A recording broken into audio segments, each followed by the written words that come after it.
अब हेलीकॉप्टर ऊपर की तरफ उड़ गया।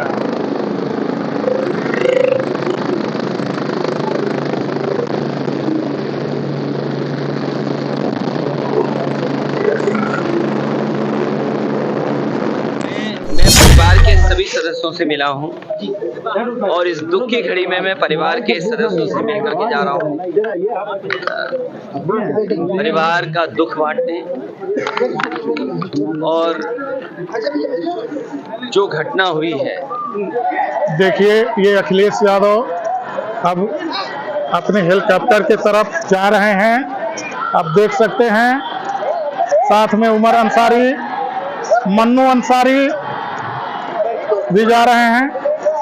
आप देख सकते हैं, इसका प्रोटोकॉल समझते हैं ना आप देख सकते हैं आप लोग। देखिए, सब हो गया। अब ये हमारे राष्ट्रीय अध्यक्ष समाजवादी पार्टी के अखिलेश यादव जी हो गया। उधर आप देख सकते हैं रोड पे कितनी जनता है, आप खुद ही अंदाजा लगा सकते हैं। हाँ, अंदाजा लगा सकते हैं आप जी। अब देखिए,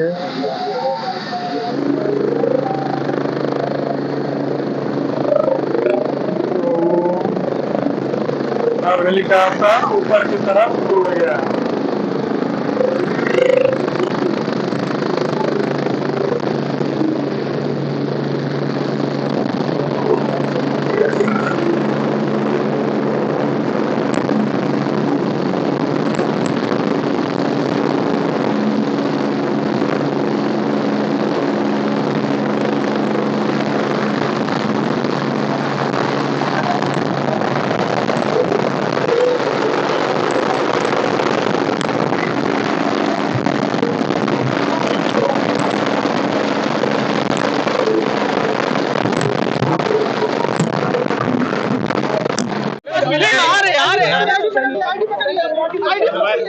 देखिए,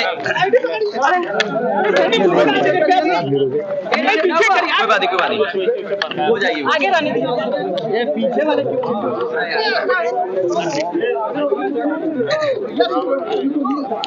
सिक्योरिटी मूव कर देना। आइए, पूछे तुम लोग कहाँ खड़े रह गए?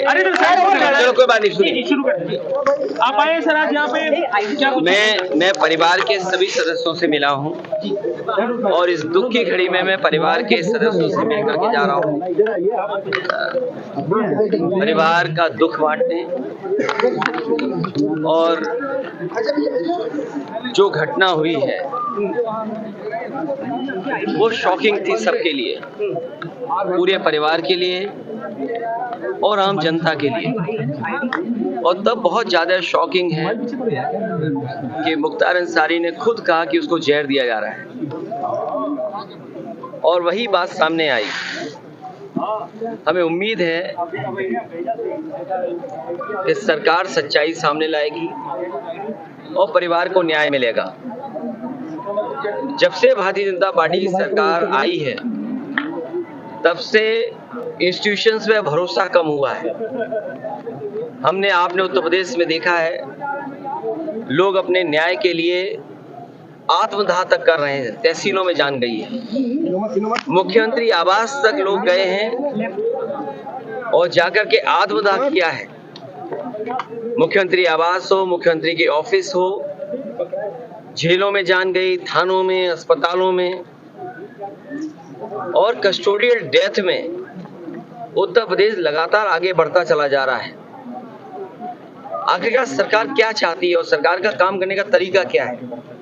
इसीलिए हमारा मानना है, समाजवादियों का मानना है कि न्याय हो और सच्चाई सामने आए।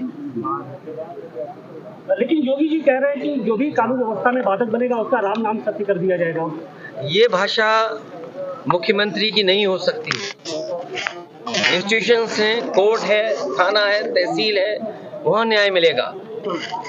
ये जो भाषा बोली जा रही है, ये भाषा इसलिए बोली जा रही है कि वो वोट चाहते हैं, क्योंकि विकास किया नहीं, काम किया नहीं, महंगाई है, बेरोजगारी है, किसान की दुख तकलीफ दूर नहीं हुआ, आय बढ़ी नहीं। किसान के सामने किस मुंह जाएगी सरकार? नौजवानों को जो नौकरी छीन ली, पेपर लीक हुए, क्या आपको नहीं दिखाई दे रहा कि इन घटनाओं से लाभ लेने के लिए सरकार कर रही है, या सरकार घटना करा रही है जिससे लाभ ले लें? क्योंकि उनके पास बेरोजगारी का सवाल जो खड़ा है उसका जवाब नहीं है। क्या पेपर नहीं लीक नहीं हुए? कोई सरकार ये बता दे इतने पेपर लीक हुए हो? 1, 2, 3, 4 पेपर नहीं, 9, 10 पेपर लीक हुए कि नौजवानों को क्या जवाब दोगे आप? मैं इनके भाषण सुन रहा हूँ, पेपर लीक पर क्या बोल रहे हैं, बेरोजगारी पे क्या बोल रहे हैं, अग्निवीर का जवाब क्या है इनके पास? इसलिए जानबूझ करके सरकार समाज में खाई बनी रहे, जाति धर्म दूरियां बनाए रखे, जिससे वोट का लाभ लिया जा सके। ओवैसी साहब यहाँ पर आए थे, उन्होंने कहा कि देखिए हम तो आ गए लेकिन अखिलेश यादव अभी वो नहीं पहुंचे। मैं इन बातों में नहीं उलझना चाहता हूँ। इस परिवार का योगदान बहुत बड़ा है। इनके जो हमारे साथ दोनों साथी खड़े हैं, मनु अंसारी, उमर, इनके परदादा क्या स्वतंत्रता आंदोलन में, स्वतंत्रता की आजादी में क्या योगदान नहीं रहा? क्या उनके दादा और नाना का बड़ा योगदान नहीं रहा? तो ये वो बातें हैं जिनको ये सरकार छुपाना चाहती है। उनकी पूरी शख्सियत को किस तरीके से देखते हैं? अखिलेश जी, के तहत हमारा ये कहना है सर कि अभी बहुत सारे लोगों ने, यहाँ तक कि उत्तर प्रदेश प्रशासन और भारत शासन ने यह कहा कि मैंने 5 बार विधायक रह चुके हमारे, और लोगों ने माफिया और तमाम तरह की चीजों से कहा। इस पर आपका क्या कहना है सर?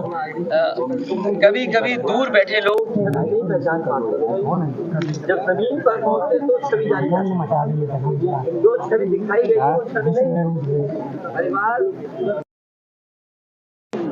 जैसा मैंने कहा कि आपने मुख्तार अंसारी नाम लिया, उनके दादा, उनके नाना का योगदान क्या देश की आजादी में नहीं? किन वजह से चीजें बदली, लेकिन समाज और परिवार और खासकर ये परिवार आज भी गरीबों के दुख दर्द में शामिल है। क्या हमने आपने नहीं देखा कि जल सैलाब यहाँ पर आ गया? वो लोग जिन्होंने यहाँ पर परिवार के साथ खड़े होकर के ये बताया कि वे परिवार के साथ, क्या प्रशासन नहीं भेदभाव कर रहा? क्या सरकार भेदभाव नहीं कर रही? आप हम कितने लोग हैं, क्या हम ये स्वीकार कर लेंगे कि नेचुरल डेथ थी? क्या आम मानस में ये भावना नहीं है कि कुछ सरकार छुपा रही है? और रशिया में क्या एक लीडर ऑपोजिशन को जहर देकर नहीं मारा गया? रशिया में नहीं मारा गया? कितने लोगों की जान चली गई? रशिया में अभी लीडर ऑपोजिशन को इसी तरह जेल में रख करके, और जेल में नहीं जहर दे दिया गया? आप सोचो, भारत सरकार का आरोप लगा, क्या हमारे देश में कनाडा के प्राइम मिनिस्टर ने भारत पर आरोप नहीं लगाया? क्या अमेरिका में आपने जिसको सुपारी दी वो नहीं पकड़ा गया? एक अधिकारी और एक व्यापारी मिलकर के क्या कराना चाहते थे अमेरिका में, वो व्यापारी क्या जेल में नहीं है? सोचो आप, क्या कल्पना करोगे आप? भारतीय जनता पार्टी जो कहती है विश्व गुरु बनने जा रहे हैं, हम विकसित भारत बनेंगे, क्या विकसित भारत की यही डेफिनेशन होगी कि हम दूसरे देश में जाकर के हत्या करा देंगे? क्या भारत पे हत्या का आरोप नहीं है? एक व्यापारी उसने $20 देने की बात की और हत्या कराने की प्रयास किया, दूसरे देश में पकड़ा गया, जेल में भारत सरकार का अधिकारी शामिल था। क्या कनाडा के प्राइम मिनिस्टर ने भारत सरकार का आरोप किया? या रूस जैसा पड़ोसी देश की क्या एक लीडर पोजीशन की नहीं जेल में हत्या हो गई? इन बातों को सब जानते हैं। तो क्या हम जो विपक्ष के लोग हैं शक कर रहे हैं सरकार से, तो क्या आप गलत कर रहे हैं? जनता में रहे, जनता की सेवा की, उसी का परिणाम ये था इतनी बार वो विधायक चुने गए।